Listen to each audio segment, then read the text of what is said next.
ಕೆಲವೇ ಹೊತ್ತಲ್ಲಿ ಜೆಡಿಎಸ್ ಅಭ್ಯರ್ಥಿಗಳ ಹೆಸರು ಘೋಷಣೆ. ಮಂಡ್ಯ ಕ್ಷೇತ್ರದಿಂದ ಎಚ್ಡಿಕೆ ಸ್ಪರ್ಧೆ ಬಗ್ಗೆ ಸುಳಿವು. ಮಂಡ್ಯದ ಅಭಿವೃದ್ಧಿಗೆ ನಾನು ತಲೆ ಕೊಡೋಕೆ ಸಿದ್ಧ ಎಂದ ಕುಮಾರಸ್ವಾಮಿ.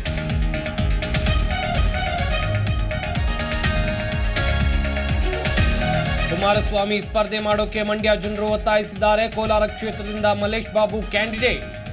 ಹಾಸನದಲ್ಲಿ ಮಾಜಿ ಪ್ರಧಾನಿ ಎಚ್.ಡಿ. ದೇವೇಗೌಡ ಹೇಳಿಕೆ.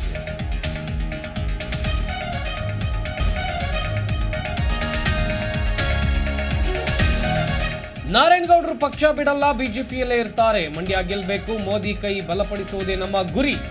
ಬೆಂಗಳೂರಿನಲ್ಲಿ ಬಿವೈ ವಿಜಯೇಂದ್ರ ಹೇಳಿಕೆ.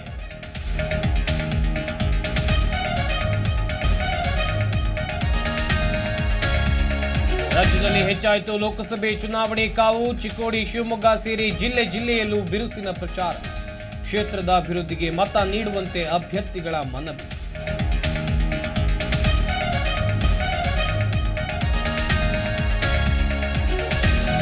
ಚಿನ್ನಸ್ವಾಮಿ ಸ್ಟೇಡಿಯಂನಲ್ಲಿ ಭದ್ರತಾ ವೈಫಲ್ಯ ಹಿನ್ನೆಲೆ ಕೊಹ್ಲಿ ಕಾಲು ಹಿಡಿದ ಹುಚ್ಚು ಅಭಿಮಾನಿ ಮೇಲೆ ಎಫ್ಐಆರ್.